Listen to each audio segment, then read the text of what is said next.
Atajabu min hadza, kamu aneh melihat ini? Iya. Kenapa? Ulama kok kaya raya. Terus kata Muhammad bin Hasan, ya sudah, uang ini tak kasihkan orang-orang fasik, binti gue demenan, gue nyabu, gue macam-macam. Oh jangan, nanti dipakai maksiat. Oh jenengan mawon sing suka. Semenjak itu Imam Syafi'i rubah mindset. Jadi kalau kampus ini ingin akreditasi A, ingin mulia, ingin apa, kamu ridho kalau yang punya prestasi seperti itu adalah orang-orang fasik. Sudah, ini sudah benar. Untungnya kiainya latihan jadi wali, jadi gak tersinggung. Kalau ndak ini sudah masalah ini. Paling ndak kan baru ngajarkan gitu, masa ada bisa meraktekkan gitu. Jadi pura-pura soleh. Tapi memang obsesi saya terbesar atau cita-cita saya terbesar memang setiap ngaji saya ingin orang mukmin semuanya itu bahagia. Dengan bahagia itu mereka tidak neko-neko ingin mencari kebahagiaan lewat jalur apa maksiat. Sehingga dalam konstitusi ulama yang ditulis di kitab-kitab usul fikih, dan itu kitab yang saya kaji, selalu saya kaji, itu membela-bela sesuatu yang mubah itu sampai luar biasa. Karena melihat mubah itu, misalnya Anda tidur itu berstatus mubah, Anda bermain catur berstatus mubah, Anda rileks sama teman jagongan semalam dengan teman rektor atau dosen atau yayasan, itu melihatnya bukan mubah tapi tarkul maksiyah. Misalnya saya semalaman asik musamarah itu jagongan malam sama Habib Toha Al-Munawwar, itu Allah ngitungnya bukan wah ini jagongan ngalor ngidul tidak penting tuh, enggak. Malam itu bahak tidak ke dugem, tidak ke tempat maksiat. Sehingga ada ulama yang mengatakan mubah itu enggak ada. Saya ulang lagi, mubah itu enggak ada. Kan umumnya ulama membagikan wajib, ya kan, haram gitu. Terus diantaranya mubah, sunat, makruh. Ada ulama yang mengatakan mubah itu enggak ada. Kenapa? Logikanya begini, itsma min mubahin illa wa yatahaqqaqu bihi tarku haramimma. Karena tidak ada mubah yang Anda lakukan kecuali saat itu pasti ditinggalkannya sebuah keharaman. Misalnya Anda sedang jagungan sama istri di luar, di rumah, asik di rumah semalaman, mungkin bahas hal-hal yang ringan, mungkin melihat sinetron atau apa yang ringan. Tapi di situ terjadi Anda meninggalkan ke tempat-tempat maksiat. Sekarang ninggal maksiat itu wajib apa mubah? Wajib. Padahal Anda sedang melakukan mubah. Nah itu dicatat oleh Allah itu tarkul haram, meninggalkan keharaman. Jika masyhur dalam cerita wali-wali itu, Abu Yazid yang seperti itu ibadahnya pernah tanya, ya Allah, lalu yang makomnya orang seperti saya siapa? Karena beliau semalaman ibadah terus. Sama Allah dijawab, ya yang tidur di pinggir kamu itu. Abu Yazid, loh kok bisa ya Allah? Dia kan tidur terus. Ya kan dia tidur berarti meninggalkan keharaman. Ngomong sing potongan tukang maksiat itu apik turu apik melek kira-kira gitu. Apik turu. Timbang sama nak melek pola wis turu ae kira-kira gitu. Jadi enggak usah dipaksa tahajud, dipaksa qiyamul lail itu. Iya kalau qiyamul lail. Kalau dapat informasi, oh kesini ikut saya, terus katut kan repot. Jadi perlawanan terhadap maksiat itu sebetulnya gampang dalam Islam, karena tadi nggak ada sesuatu yang mubah kecuali saat dilakukan berakibat meninggalkan keharaman. Mudah sekali. Jika banyak orang jadi wali itu karena melakukan mubah. Itu ada orang jadi wali itu karena sering makan. Ya makan biasa itu. Karena ketika makan, ya Allah, betapa doifnya saya. Katanya saya presiden, katanya saya rektor, saya kiai. Ternyata kalau nggak makan tuh lemes. Apa hebatnya makhluk yang bergantung makhluk yang lain, yaitu makanan. Nah karena seperti itu terus dia al-laja'illallah, terus dia sungkeman ning Allah. Betapa lemahnya saya. Sebab itu ketika Quran mengkritik dengan tanda kutip kemungkinan Tuhannya Isa bin Maryam, itu ngeritiknya sederhana. Quran itu mal masih ibnu Maryam illa rasul qad khalas min qablihir rusul wa ummuhu siddiqah kana yakulanit ta'am. Isa itu tidak Tuhan, wong dia makan. Kamu kebayang nggak misalnya punya Tuhan Wah tadi Tuhan mampir ke rumah saya, dia lemes. Setelah tak kasih makan sehat lagi gitu. Itu kan nggak kebayang gitu. Tapi Tuhan marung di rumah saya, lemes tak gratisin, kayaknya tidak punya uang gitu. Setelah makan, wah gairah lagi. Kebayang nggak punya Tuhan seperti itu. Sehingga Quran kalau gojlok sederhana, karena yakulanit toa. Sehingga wali-wali itu kalau makan itu sadar lemahnya dirinya, betapa dirinya tergantung makanan. Sesuatu yang tergantung itu artinya tidak hebat, tidak Tuhan. Jadi untuk menjadi wali, untuk menjadi dapat ridhonya Allah itu sebenarnya sederhana. Termasuk ada cara jadi wali yang agak kacau, tapi ini ya benar, asal niatnya benar. Misalnya Unisula besar, ya kurang besar lagi. Kita sudah punya uang, kurang banyak uang lagi. Itu Nabi Ayub, itu kan seorang nabi. Pernah diuji Allah, ini ada di Sahih Bukhari. Nanti kamu tanya, hadisnya sahih enggak?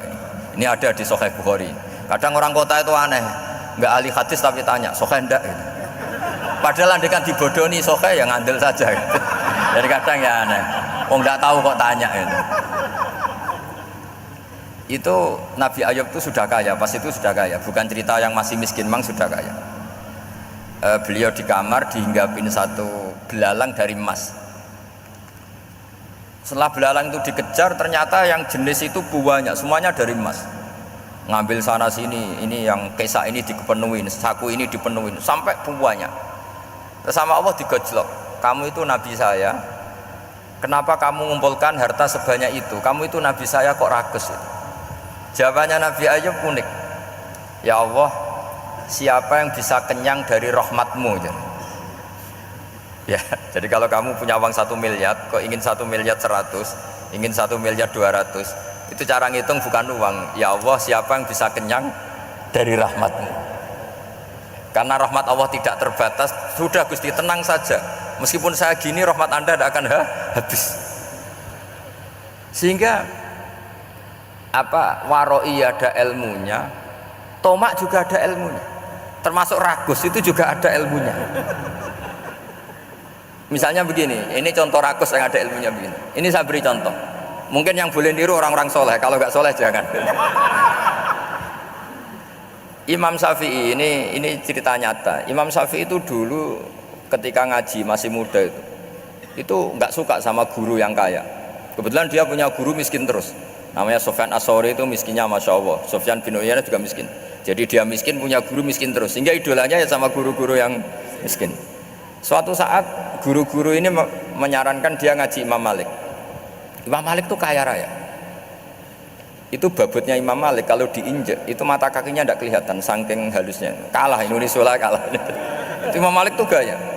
Kalau ngaji di kursi tinggi terus pakai bukhur, itu pakai dupa Arab yang mahal, pokoknya mewah kali Imam Malik. Terus dia mulai, ini kiai kok kaya. Kemudian setelah beliau alim tanya, saya harus ngaji siapa setelah ilmu jenengan habis kira-kira gitu. Kata Imam Malik, sudah, kamu tidak usah perlu ngaji saya, kamu sudah alim alama. Terus Imam Malik datang ke Baki. Zaman itu Baki itu semacam kayak rentalan ya, semacam Grab lah kalau dulu itu. Mana kafilah yang mau ke Irak? Ya sudah, terus oh kita mau ke Irak, ini antar ke Muhammad bin Hasan As-Syaibani. Itu dibiayai sama Imam Malik. Grabnya ya dibayarin, itu kafilahnya itu ya dibayarin. Imam Syafi'i disangoni surrotan min dhahabin. Jadi satu kepes uang dikasihkan. Itu pernah tak hitung semurah-murahnya itu sekitar 60 juta. Imam Syafi'i mulai mikir, kiai yang saya kritik lomo, sing kiai miskin tak puji, gak pernah ngamal kan, tentu orang miskin kan. Setelah datang ke Muhammad bin Hasan As-Syaibani, beliau itu pakar usul fikih, muridnya Abu Hanifah. Beliau al-usuli, pakar usul fikih. Itu Muhammad bin Hasan As-Syaibani itu kalau ngitung emas, itu di ruang tamu. Uangnya miliaran, emasnya banyak. Dari kota ini dipindah ke kota ini, emas kalau ngitung di ruang tamu. Bukan di kamar, di ruang tamu. Imam Syafi'i tambah kaget. Imam Malik kayak gitu sudah saya soal, malah ini kaya raya. Setelah Imam Syafi'i kelihatan kaget, digojlok sama Muhammad bin Hasan As-Syaibani karena beliau senior. Atajabu min hadza, kamu aneh melihat ini? Iya. Kenapa? Ulama kok kaya raya. Terus kata Muhammad bin Hasan, ya sudah, uang ini tak kasihkan orang-orang fasik, binti gue demenan, gue nyabu, gue macam-macam. Oh jangan, nanti dipakai maksiat. Oh jenengan mawon sing suka. Semenjak itu Imam Syafi'i rubah mindset. Jadi kalau kampus ini ingin akreditasi A, ingin mulia, ingin apa, kamu ridho kalau yang punya prestasi seperti itu adalah orang-orang fasik? Ridho enggak? Enggak kan? Maka didoakan ini. Nah, itu namanya berpikir secara usuli. Kamu jangan hanya nuruti karena berpikir waroi terus kamu benci kekayaan, benci pangkat, benci apa, enggak bisa seperti itu. Karena pangkat dan kekayaan ketika dikelola secara kesolehan maka akan menjadi energi positif yang luar biasa. Semenjak itu Muhammad bin Hasan Asy'ibani berhasil mendidik Imam Syafi'i. Sampai akhirnya keterusan Imam Syafi'i berpendapat kalau orang Islam bisa bikin rumah tingkat kok punya rumah reot itu haram kata. Akhirnya keterusan. Kalau bisa jadi bupati kok jadi ketua RT juga haram. Karena al-Islam ya'lu wala yu'la alaih. Islam itu luhur bukan bisa diluhurin. Sehingga rata-rata orang Syafi'iyah termasuk kiai-kiai Indonesia itu rata-rata ya agak-agak politikus. Ya agak-agak kedonyan, mungkin sebagian ya kedonyan tenan gitu. Karena enggak ridho gitu loh kalau kesempatan itu dikuasai orang fasik kemudian menjadi kekuatan maksiat. Coba kalau bupati itu orang yang fasik, kemudian programnya supaya rakyat seneng semalaman dangdutan yang purno misalnya, supaya rakyat seneng dibolehkan dugem, dibolehkan judi. Tapi kalau yang jabat orang soleh kan ada beberapa perda yang menolak penyakit apa? Masyarakat. Jadi kamu jangan melihat bahwa kepangkatan ini hanya sebagai alat korupsi, alat otoriter, enggak. Asal kena orang soleh maka ini menjadi energi kesolehan atau energi positif. Sebab itu ketika Allah muji para nabi yang soleh, diantaranya disifati apa? Faqad ataina ala Ibrahim al-kitab wal hikmata, terusannya ayat wa atainahum mulkan azim. Dan Nabi Ibrahim dan keluarganya tak kasih kerajaan yang besar. Nah sekarang masih banyak orang yang cara pandang ngapain bikin unisula yang megah, ngapain berambisi punya akreditasi A dan sebagainya. Menyoal seperti itu salah secara usul fikih. Karena secara usul fikih kesempatan yang baik tentu harus diperjuangkan oleh orang-orang yang soleh. Karena ini supaya jadi otoritas yang positif. Itu dulu ada latihannya. Jadi orang dulu itu gampang sekali ketika milih miskin ditanya, kenapa miskin? Saya ingin hisab saya ringan. Tapi ketika mereka kaya yang soleh, supaya harta ini tidak dipakai orang yang nanti dipakai maksiat. Kita misalnya orang soleh kok mau pangkat, karena kita ada ridho kepangkatan itu dipegang orang maksiat, kemudian menjadi energi maksiat. Begitu juga seterusnya. Maka ulama dulu itu rileks. Sampai Syekh Nawawi Al-Bantani itu nanti bisa dicek di tafsir Qul hal yastawil ladzina ya'lamuna wal ladzina la ya'lamun. Beliau muji-muji ulama. Kemudian ada seorang yang agak hasud mungkin. Tanya begini. Hebatnya ulama itu begini-begini. Terus ditanya, tapi kenapa kita sering melihat ulama ngantri proposal di rumahnya bupati kan? Sementara bupati nggak pernah datang ke ulama ngaji ihya. Jawabannya Imam Syekh Nawawi itu unik. Ya karena ulama itu tahu gunanya uang, sehingga nyari uang untuk pondok, untuk masjid. Sementara bupatinya tidak tahu gunanya ilmu, maka tidak pernah ngaji. Jadi ya ringan saja oleh. Jadi ya sudah seperti itu. Jadi kalau ada ulama kedonyan, anggap saja karena tahu gunanya uang. Jadi kenapa ulama ngantri di kabupaten, bukan bupati ngantri di ulama? Jawabannya karena ulama tahu gunanya uang, sementara bupatinya nggak tahu gunanya ilmu. Ya kira-kira gitulah. Ada ustadz tidak ganteng, kesensem rondo cantik, karena tahu gunanya ustadz itu. Artinya tahu gunanya kalau saya nikah nanti punya anak jadi gus, karena kan dia kiai gitu. Tapi rondone raro gunanya dia karena miskin gitu. Jadi ulama dulu itu rileks, menafsirkan apa saja itu rileks, termasuk saat terpojok itu rileks. Karena semuanya dianalisis pakai ilmu. Sehingga ciri utama wali itu apa? Ala inna awliya Allahi la khaufun alaihim walahum yahzanun. Enggak ada rasa takut, enggak ada rasa gampang. Karena melihat sesuatu itu gampang saja. Saya ulang lagi, melihat sesuatu itu gampang saja, ringan. Saya beri contoh ya betapa pentingnya mindset ya, cara berpikir. Orang itu menjadi kikir itu karena nganggap hidup itu lama dan uang itu penting. Kalau zaman Nabi itu sederhana kalau melihat hidup. Pernah suatu saat Nabi itu punya jatah makan karena Nabi itu hidupnya juga pas-pasan.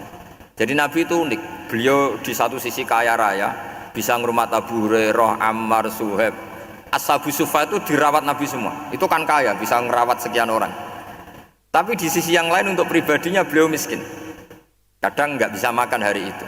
Tapi di saat yang sama bisa merawat ahlus suffah. Jadi keliru kalau orang hanya cerita Nabi itu miskin, untuk makan dirinya aja susah. Itu keliru. Kelirunya kalau tidak diteruskan, tapi Nabi mampu menghidupi ahlus suffah. Singkat cerita jatah makannya Nabi itu dikasihkan orang ketika Nabi tanya, ya Aisyah, makanan jatah saya di mana? Oh ya Rasulullah, tadi ada orang minta tak kasihkan, maka makanan itu habis. Apa kata Nabi? Kamu salah Aisyah. Yang kamu kasihkan itu justru yang masih. Ya, yang kamu kasihkan itu justru yang masih. Sehingga Nabi menganggap, makanya Nabi terus ngendikan. Ya kalau mukhatabnya lelaki ya kira-kira begini. Wa hal laka min malika illa ma akalta fa afnaita wa labista fa ablaita. Terus tanya wa tasaddaqta fa abqaita, kata Nabi. Harta kamu ya kamu makan kemudian ke WC jadi kotoran, atau punya pakaian mewah nanti rusak, wa tasaddaqta fa abqaita. Ada yang kamu sedekahkan yaitu yang abadi sampai akhir. Sehingga banyak pengusaha yang mencintai saya setelah tak ajari hadis itu, misalnya punya uang 1 miliar karena dia spekulan atau pedagang rawan bangkrut, disedekahkan ke masjid 50 juta, yaitu yang abadi. Jadi kalau suatu saat bangkrut, dia masih punya uang 50 juta di akhirat. Jadi Nabi itu mengajari sedekah itu apa? Ya sedekah itu pengabadian uang. Kalau kita kan enggak, bilang sedekah itu nguras uang. Itu pikirannya setan dan pikirannya orang Islam. Itu cara berpikir setan, bukan cara berpikir umat apa? Sehingga Sayyid Ali Zainal Abidin itu kalau ada orang minta, kemudian beliau ngasih, itu beliau bilang gini, marhaban biman hamala zadi ilal akhirah. Matur nuwun nggih jenengan sing beto sangu kula nate. Jadi dianggap teller saja. Orang yang minta uang beliau itu dianggap tukang nyatet bank ini. Karena sudah ditabungkan, ya sudah. Kalau kita kan enggak, wah pengemis tuh ganggu gini-gini. Kecuali pengemis profesi ya mungkin kita agak-agak enak. Kemarin zaman akhir tuh ada pengemis apa? Profesi. Jadi repot teman.